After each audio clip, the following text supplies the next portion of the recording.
Good morning students. तो आज हम पढ़ेंगे फाइबर टू फैब्रिक चैप्टर जो हमारा है लेसन 3। तो फाइबर से फैब्रिक कैसे बनता है ये सब पढ़ना है हमें। तो सबसे पहले जानते हैं कि फैब्रिक होता क्या है। फैब्रिक होता है हमारा क्लॉथ। जैसे कि आप मार्केट में जाते हो तो आपको क्या होता है, डिफरेंट डिफरेंट टाइप्स के क्लॉथ देखने को मिलते हैं। तो बहुत सारी वेराइटी होती है क्लॉथ की, उनको टच करके ही हमें पता चल जाता है कि ये अलग अलग वेराइटी के क्लॉथ्स हैं। तो वैरायटी अलग अलग वैरायटी क्लॉथ्स हैं, तो उन वैरायटी जो अलग अलग हैं उनको क्या क्या नाम दिया। जैसे कोई कपड़ा होता है कॉटन का होता है, कोई सिल्क का होता है, कोई वूल का होता है, और क्या होता है कोई सिंथेटिक फाइबर का भी होता है, मतलब सिंथेटिक फाइबर का। तो सबसे पहले बात करेंगे कि ये जो कॉटन फैब्रिक, कॉटन की ही बात करें तो जो कॉटन फैब्रिक होता है, कॉटन का कपड़ा होता है, तो ये बनता कैसे है। तो आपको दी हुई activity 2, select a piece of cotton fabric, now try to find loose thread of yarn. तो एक आपको कॉटन का कपड़ा लेना है। अब उसमें से क्या ट्राई करना है कि उसका जो थोड़ा सा जो एक धागा टाइप निकल रहा होगा, एक थ्रेड टाइप निकल रहा होगा, तो उसको आपको निकाल लेना है। तो आप उसको निकालोगे, उस थ्रेड को क्या बोलते हैं, सबसे पहली बात उसी थ्रेड को हम बोलते हैं यार्न। और ये फैब्रिक क्या था हमारा, क्लॉथ। तो जो यार्न है, जो थ्रेड है, अब उस थ्रेड को क्या करना है, आपको पुल करना है, थोड़ा खींचना है। ठीक है, तो उसके बाद क्या करना है, we find that a fabric is made up of yarns arrange together. तो आपको यहाँ से क्या पता चलता है कि जो हमारा कॉटन का जो फैब्रिक था, कॉटन का कपड़ा था, वो बहुत सारे यार्न्स के अरेंजमेंट से जुड़ के बना है, बहुत सारे धागों से, बहुत सारे थ्रेड से मिलके बना है। तो इन्हीं थ्रेड को क्या बोलते हैं हम, इन्हीं थ्रेड को बोलते हैं हम यार्न। कि बहुत सारे यार्न से मिलके बनता है हमारा जो फैब्रिक होता है। अब आपको पढ़ना है फाइबर के बारे में, तो उसके पहले हम एक्टिविटी पढ़ेंगे, activity 3। Take out a yarn from a piece of cotton. आपको एक कॉटन का यार्न लेना है। अब क्या करना है, उसको एक तरफ से, जैसे ये यार्न है, एक थ्रेड है, उसको एक तरफ से थंब से प्रेस करके रखना है, और दूसरी तरफ से उसको क्या करना है, उसको अपने नेल से खरोचना है। जब आप उसको खरोचोगे तो क्या आपको दिखेगा कि इसमें से भी क्या होंगे, छोटे छोटे और रेसे टाइप निकल आएंगे उसमें से, और वो एक जो छोटी सी थ्रेड है वो भी और बट जाएगी, आगे जाके स्प्लिट हो जाएगी। तो similar when you try to thread a needle, जब आप क्या करते हो किसी सुई में, आप क्या करते हो जब धागा डालते हो, many a time the end of the thread is separated into a few thin strands. तो उस धागे में से भी बहुत छोटे छोटे स्ट्रैंड निकलते हैं, ऐसे टाइप। तो वो उस समय पे क्या हो जाता है, डिफिकल्ट हो जाता है हमारे लिए कि उसमें जो हम सुई में धागा डाल रहे हैं वो सही से डलता नहीं है। This makes it difficult to pass the thread through the eye of the needle. This the thin strands of thread that we see are made up of still thinner strands with called fibre. कि जो इतने जो पतले पतले strands निकलते हैं एक धागे में से, पतले पतले रेसे निकलते हैं, वो पतले रेसे भी अपने और पतले पतले रेसों से मिलके बनते हैं। उन पतले पतले सबसे पतले रेसों को क्या बोलते हैं हम, फाइबर्स बोलते हैं। मतलब जो रेसे होते हैं उनकी सबसे छोटी यूनिट, उनको बोलते हैं हम फाइबर्स।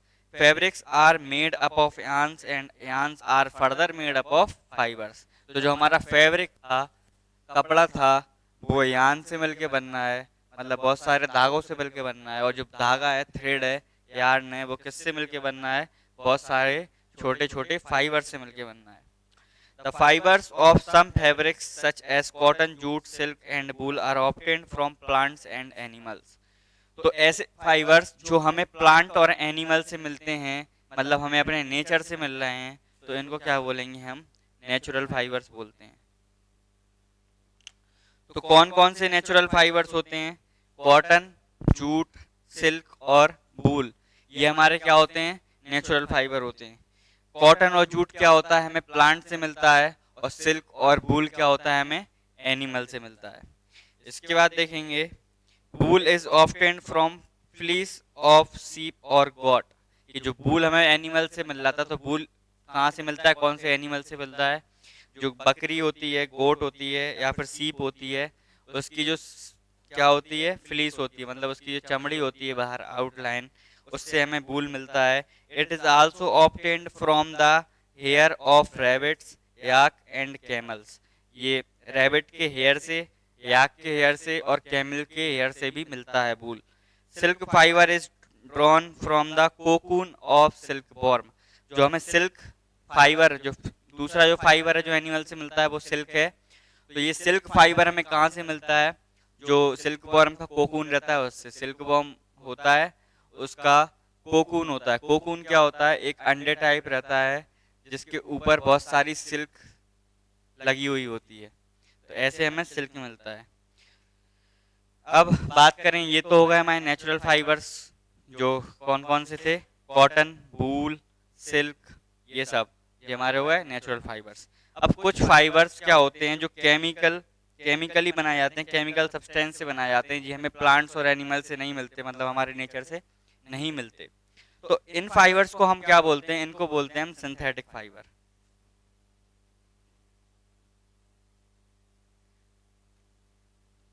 सिंथेटिक फाइबर जो मैन मेड होते हैं, मतलब इन्हें कौन बनाता है? हम लोग बनाते हैं।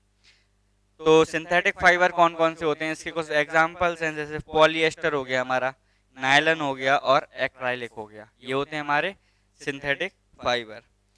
सम कॉमन प्लांट फाइबर्स। तो अब प्लांट फाइबर्स की बात करें, जैसे कॉटन की। सबसे पहले हम बात करते हैं कॉटन के बारे में। तो आपने कभी जो बात बत्ती बनती है, जो हमारी रुई से बत्ती बनती है, जैसे दिए वगैरह में या फिर लैंप वगैरह में लगाई जाती है, उसको कभी बनाया है अगर, तो उसमें क्या होता है? वो किस चीज की बनती है? कॉटन वूल की बनती है। जो रुई होती है उसकी बनती है। तो ये कॉटन वूल कहाँ कहाँ और यूज होता है? हमारे पिलोज में, तकियों में, क्विल्ट्स में, गद्दों में और मैट्रेस में होता है। मैट्रेस मतलब अ, कंबल वगैरह में। तो ये जो कॉटन वूल होता है, तो ये बनता किस चीज से है? कॉटन वूल, कॉटन वूल बनता है छोटे छोटे कॉटन के फाइबर्स से। और जो कॉटन होता है वो कहाँ ग्रो होता है? कॉटन ग्रो होता है फील्ड्स में, हमारे खेतों में हम इसको ग्रो करते हैं। Cotton plants are usually grown at places having black soil and warm climate. कि कॉटन प्लांट्स को अगर आपको ग्रो करवाना है तो उसके लिए आपको नेसेसरी क्या क्या है? ब्लैक सॉइल होनी चाहिए और क्लाइमेट वार्म होना चाहिए, गर्म होना चाहिए। The fruits of the cotton plant, cotton bolls are about a size of lemon. ये जो कॉटन प्लांट रहता है या फिर उसको उसके जो फ्रूट्स रहते हैं, कॉटन प्लांट्स के जो फ्रूट्स रहते हैं, मतलब इसको बोल सकते हो आप कॉटन बॉल। ये लेमन की, नींबू के साइज की होती है। ये अब मैच्योर हो जाती है तो ये क्या करती है? बर्स्ट हो जाती है, फट जाती है। Open and seeds covered with cotton fibres can be seen. तो इसके जो अंदर बीज रहते हैं छोटे छोटे, उन पे कॉटन फाइबर्स लगे हुए होते हैं। तो अब क्या करना है? It looks like a field covered with snow. तो आपने अगर कभी कॉटन के खेत को देखा होगा तो आपको ऐसा महसूस होगा जैसे पूरा जो खेत है वो बर्फ से फुल है। इसके बाद from these balls cotton is usually picked bye hands. तो इन बॉल्स, जो बॉल्स होती हैं, इनसे जो सीड्स निकले थे, सीड्स पे जो कॉटन था, अब उस कॉटन को सीड से सेपरेट करना है, अलग करना है हमें, क्योंकि हमें कॉटन की जरूरत है, सीड की जरूरत नहीं है। तो कॉटन को कैसे अलग करते हैं? हैंड से अलग करते हैं बाय कॉम्बिंग। कॉम्बिंग करते हैं। आपकी जो बुक है उसमें 3.7 फिगर है, उसमें आप देखोगे कॉम्बिंग करते हैं।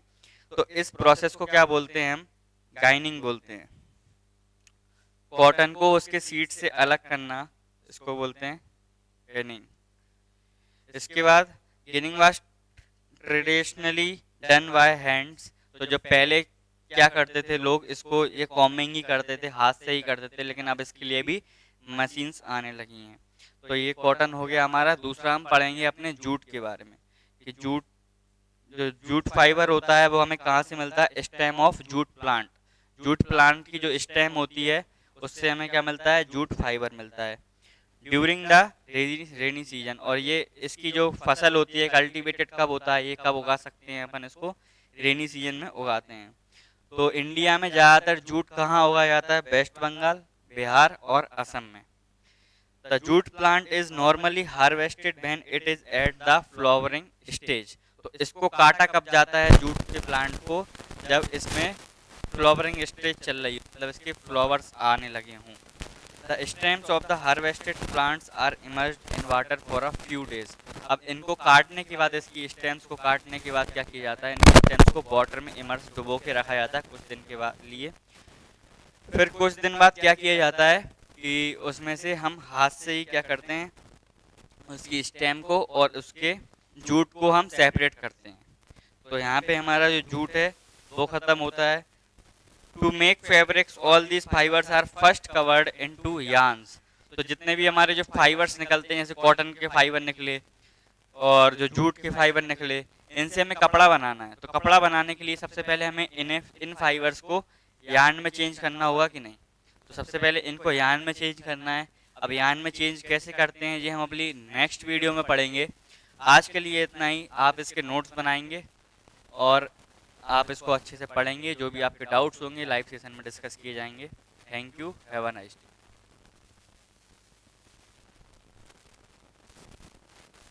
कर दे।